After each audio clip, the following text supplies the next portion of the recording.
Olá, meninos e meninas, bem-vindos a mais um programa Encontro das Artes. E hoje a gente está aqui de novo, ou ainda, não é? Porque o papo com o Nicolas ficou tão bom que a gente resolveu estender por mais programas para você conhecer um pouco dessa área, literatura, história, é tanta coisa junto que a gente vai começar hoje com o Nicolas contando um pouco da história dele, não é?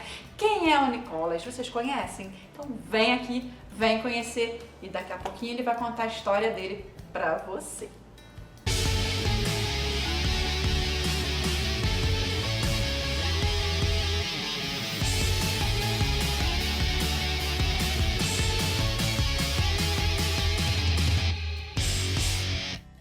Novidade Chiado Books.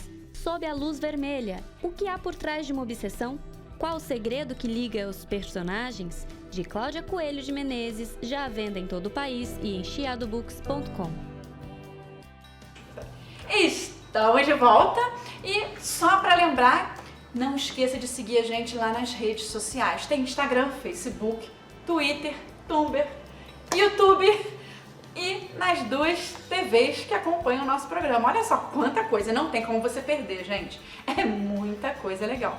Então assiste e tem também as redes do Nicolas que vai dar pra você. Então, uma lista de lugares para você zapear e viajar aí nas redes sociais. Nicolas, muito obrigada por estender aqui a nossa entrevista, né? Ótimo, eu que fico satisfeito. Hoje a gente tá batendo muito papo por aqui. Conta agora pro pessoal a sua história. Quem é Nicolas Teodorides? Cláudia, olha só. Quando eu era criança pequena, mas até Lá em Barbacena? A escolinha do professor Raimundo, exatamente. Bom, eu vou assim, sendo bem sucinto, eu sempre gostei muito de história. Tá? Hoje eu sou professor de história, mas é um processo bem interessante. A própria história da minha família, né, ela já é uma história a ser contada. Então vamos lá. O meu pai é egípcio. Olha só, Nasceu gente. no Cairo. Ele seria egípcio, né, de nacionalidade, mas no caso dele, ele é grego, porque os meus avós são gregos. Ele é nacionalidade grega pelos meus avós, né, e de natural da cidade do Cairo. Só que meu pai morreu muito cedo, meu pai morreu com 54 anos, em 97, eu já estou mais velho que meu pai. Então, como eu digo lá em casa, você está com mais sorte, né? Exatamente. Estou com 55, ainda quero estender um pouquinho, porque eu tenho muita coisa para fazer. Em suma, mas eu até comentei no programa anterior a respeito de uma parte da minha família que mora em Paris, né? Por quê? E aí vamos na história. O nacionalismo que subiu com Nasser, né? Ele acabou afetando a colônia judaica que vivia no Cairo. E a colônia grega tinha 1 milhão de habitantes de nacionalidade grega, que vivia no bairro chamado Heliópolis. E acabou, por intermédio disso, afetando também. Em suma, o meu tio, casado com a irmã do meu pai, trabalhava Histórias de família. Trabalhava no Le Monde, o jornal francês, que seria o nosso Globo daqui. Esse é o meu cachorro que está se esfregando. Participação especial de hoje é do cachorrinho dele, viu? Como é que é o nome do cachorro mesmo? Neném. O Neném está ali participando hoje com a gente, para você ver, ó, deixa eu chegar para cá para você dar uma olhadinha. Então, de tudo um pouco no nosso programa. Isso. Então, gente, como eu estava falando, quando aconteceu esse processo todo, a direção do Le Monde convidou o meu tio e a família, né, já tinha minhas duas primas e o meu primo mais novo nasceu em Paris, para ir para lá. Né? Então eles estão lá desde 58. A minha tia, a outra irmã do meu pai, com o meu tio, vieram para o Brasil, para o Rio de Janeiro, porque aqui no Rio de Janeiro foi a colônia grega qual é o nome do bairro? Ai, gente, esqueci agora. Deu branco. Deu branco. É na Rua Darque de Matos, tem até a igreja grega, é do lado de Bom Sucesso. Eu batizei até meus filhos ali, e então eles vieram para cá e meu pai, os meus avós vieram em 62, em maio de 62. E isso tudo, para quem gostar, está nesse livro que eu faço. Eu falo não só, eu escrevo não só sobre a vida do meu pai, mas eu traço o sobrenome. Porque o grego, eu não sei para quem já ouviu vôlei, basquete, né? Não vou dizer nem tanto futebol, porque tem uma miscigenação muito grande, mas quando é de seleção, a maioria dos gregos, o sobrenome termina em Poulos, porque identifica que é de Atenas. Então o sobrenome identifica a origem da família. No meu caso, o sufixo ides, que é de Teodorídeos, ele identifica que é da expansão grega dos séculos 7 e 6 a.C., que foram margear o Mar Negro até o ponto Euxino, que é onde o Aristóteles colocava. Para quem viu o filme Alexandre, né, que eles estão na expansão, os gregos nunca tinham ido mais do que aquele ponto, que hoje é a Turquia, né? E aí você conta isso tudo nesse livro aqui. Nesse livro aqui. Então, se você quiser saber esse mais... livro eu conto, e aí tem uma série de fotos que eu peguei. Esse livro me deu muito prazer, porque eu fiz entrevista com a minha mãe, fiz entrevista com a minha prima. Muito legal, olha. E se alguém quiser comprar o livro? Eu tenho, a maioria dos meus livros publicados, que nós vamos ver, não sei se nesse programa ou em outro, eles estão pela editora Multifoco. Então ele vai lá, bota Multifoco e bota meu nome, Nicolas Teodorides, que aí aparece. Aí então, ficam todos no site da editora. Da editora, porque a editora ela não tem, ela é só venda online. Né? E a impressão é por demanda. Por demanda. Gente, então para você que está assistindo a gente agora, o que é um livro por demanda, né? Por que os escritores brasileiros hoje, né, principalmente, preferem editar seus livros por demanda? Porque sai um custo mais baixo pro escritor, porque ele não precisa fazer tantas e tantas cópias, se não vai saber nem se vai vender ou não é? Então esse livro por demanda, ele ajuda a você que está comprando e ao escritor também. Perfeito. Eu agora estou lançando, ou relançando um outro livro, que foi meu 8º. Esse livro saiu só na Europa, mas se tornou caro pelo preço do euro, né? Para ter a oportunidade de mostrar os trabalhos desenvolvidos na área, principalmente na área acadêmica, que eu trabalho com o espiritismo. Eu trabalhei no mestrado, eu tenho 2 mestrados. O meu segundo mestrado na FRJ, de História Comparada, foi em cima do espiritismo, de como as doutrinas sociais dialogavam com o espiritismo. Então eu faço o positivismo de Comte e a visão espírita, né, confrontando com o positivismo. O socialismo científico, que nós chamamos de marxismo, como que é visto pelo espiritismo. E a questão do Darwin, do evolucionismo. Então eu fiz o trabalho dentro dessa forma. E eu quis trazer esse novo livro para cá. Mas esse daqui específico me deu muito prazer, como eu te falei. Então olha só, através dessas viagens todas, né, de família, você viu que tinha essa vontade de escrever. Quando surgiu o Nicolas escritor? Ih, rapaz, olha, gente, se eu falar... Eu já desde garoto, eu já escrevi historinhas. E era sempre a avó, né? A avó é ótima, né? Minha avó materna, ela que comprava minhas historinhas. Assim, eu tinha 8, 10 anos, já escrevia. E eu sempre li muito. Isso é também uma influência dos meus pais. A minha mãe é uma rata de livro. Eu empresto para ela livros, ela em 2 dias lê um livro, eu empresto 3, dá para semana. E eu, desde garoto, sempre li muito e sempre gastava mesada, né? Na nossa época era mesada, comprando livrinho, revista, essas coisas todas. Mas eu sempre gostei muito de escrever. Eu gosto de dar aula, né? Da parte acadêmica. Eu gosto muito de estudar, mas eu vou confessar que eu realmente tenho prazer em ler. Olha, hoje nós temos um participante especial aqui. Ele está aqui agitado. Ele está gostando da conversa. Bom, então qual foi o primeiro livro que você publicou? Foi esse aqui? Não, esse é o meu 7º livro. Ele tem 8 livros publicados, 9 livros publicados. Mais 2 escritos. 10º. Eu já tenho mais 2 escritos, são 2 romances. Esses não foram publicados ainda. E eu estou escrevendo esse, que eu falei no programa passado, do Dante Alighieri. Esse, o doutorado que eu estou fazendo, em breve vai se tornar também um livro. Mas o primeiro livro, gente, é esse daqui, ó. Tempo de Renovar.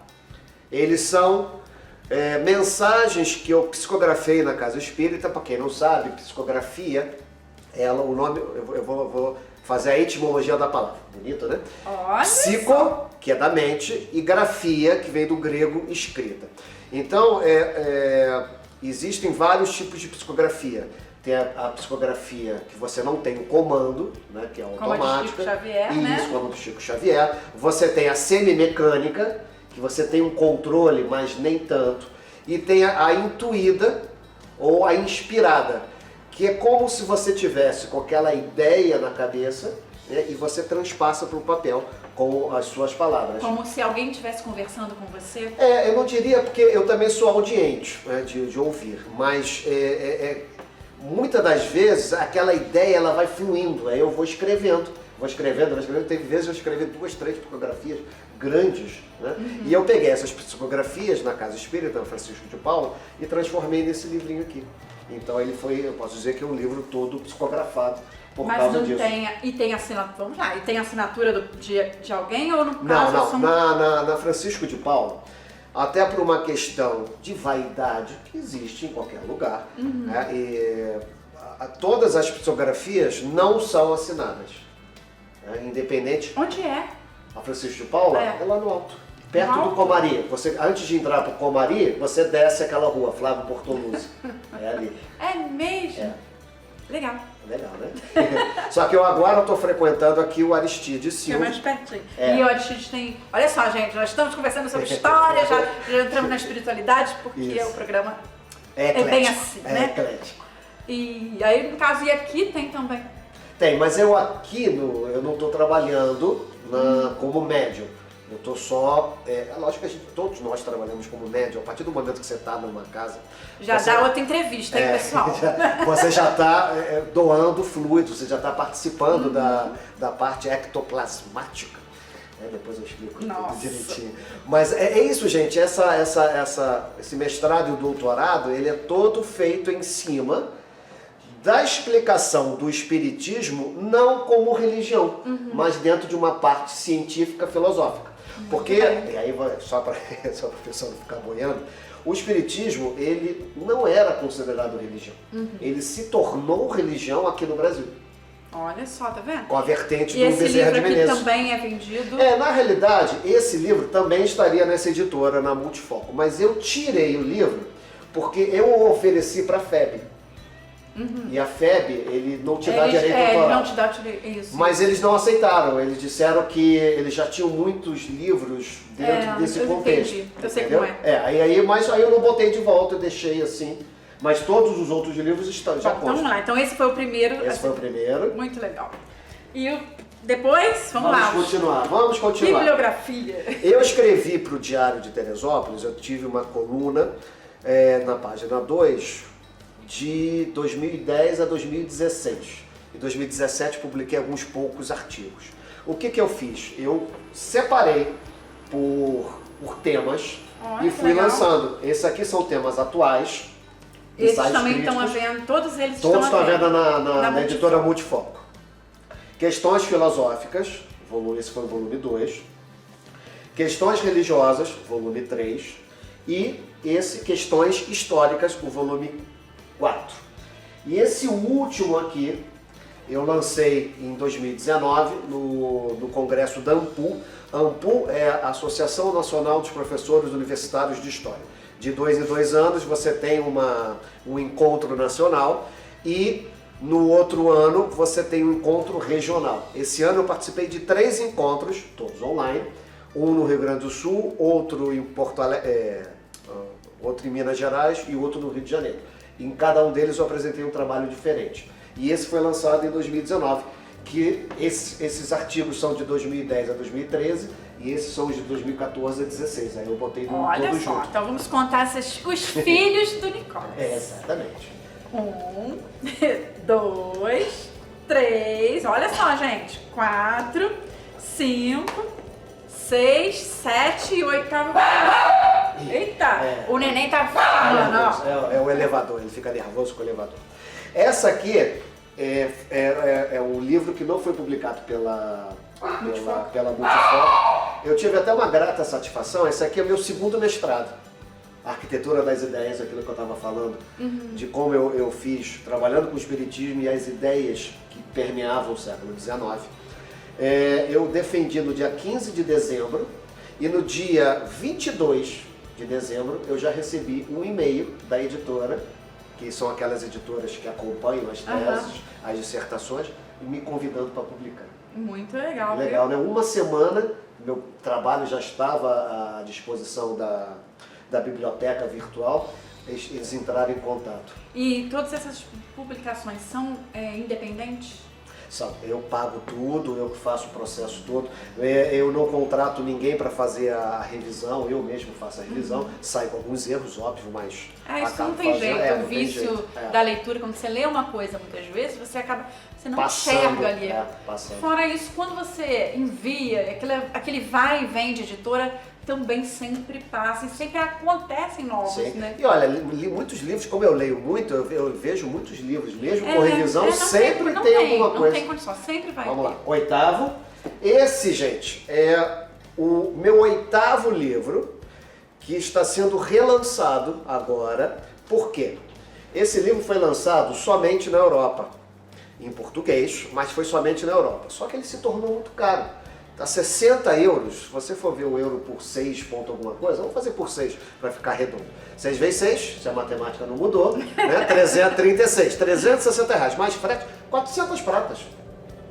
Aí eu publiquei por eu gostei muito da Brasil Publishing.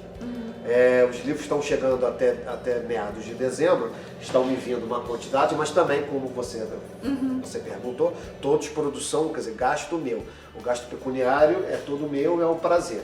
Então são 9 livros, porque esse, embora está vindo uma outra publicação, ele é o mesmo, sendo que eu só incluí um trabalho acadêmico. Tenho mais 2 escritos, que são 2 romances. Os romances espíritas? Não, quer dizer, o segundo é o romance. O primeiro romance, eu peguei esse livro que eu fiz do meu pai e eu romanceei. Entendeu? Ficou até bem legalzinho. Assim, modéstia à parte. E o segundo, que eu estou esperando 2 concursos para ver se eu ganho alguma coisa, se eu ganho algum dinheirinho, né? Porque não faz mal a ninguém. Eu faço um trabalho em cima de uma pessoa, uma mulher que tinha muitos sonhos desde a infância, com um castelo e uma ilha. Só que ela chegou à idade de 20, esses sonhos findaram. Ela era nova. Chegou à idade de 23 anos, ela começou a ver esse negócio com desastres naturais. Nossa. E aí aí eu uso, por exemplo, artifícios. Ela mora no Meia, né, que eu sou carioca, estou aqui há 16 anos, estudou na Gama Filho, estudava na Gama Filho, que eu estudei na antiga Gama Filho, de tinta. Itens que fazem parte da sua realidade. Aí eu fui pegando aquele material. A mãe dela trabalha em escola, né? E aí eles partem para a análise da psicologia, né, da psicanálise, mas vai utilizar a hipnose. E aí ela faz a regressão. Quando ela faz a regressão, ela se vê na ilha de Creta. Olha. No ano de 1600 a.C. E aí você mistura seus conhecimentos com história. Foi a explosão que teve na ilha de Santorini, que na antiguidade se chamava Tirra, que afetou com o tsunami e os gases tóxicos e as nuvens, afetou Creta, destruiu, foi um dos grandes... foi um dos grandes responsáveis pelo declínio da civilização minoica. Aí eu uso mitologia, né, eu uso uma série eu faço o que nós chamamos em história de anacronismo. Anacronismo em história é você misturar... Tô ganhando muitos beijos, gente. Você misturar... Vem pra cá. Você misturar personagens, datas históricas, mas eu estou usando conscientemente. Então eu pego o Agamenon, eu pego o Teseu, eu pego os minoicos, que são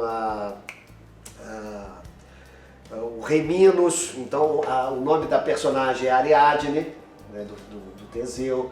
E aí eu faço toda uma trama em cima disso, ou seja, ela vai contando a história através da hipnose.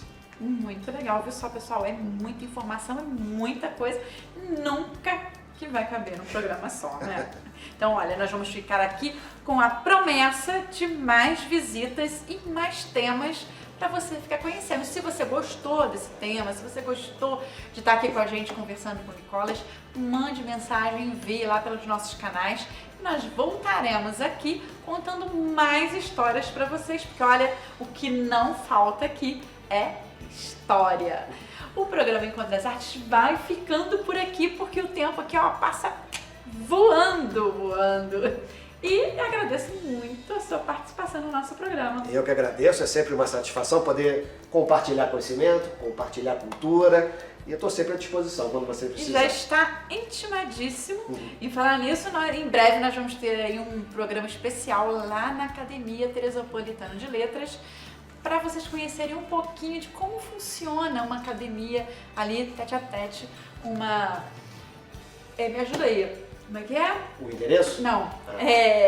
A entrada de novos confrades. Novos confrades, exatamente. Eu ainda estou me acostumando com essa nomenclatura. Confrades e confreiras. Olha só, viu? Isso. Então, eles estão entrando, né? Os novos eleitos. São 8. Então, 8 novos eleitos aqui para a Academia Teresopolitana de Letras em Teresópolis. E vai ter um programa especial mostrando para vocês um pouco desse movimento. O Encontro das Artes vai ficando por aqui. Um grande abraço e até a próxima. Tchau.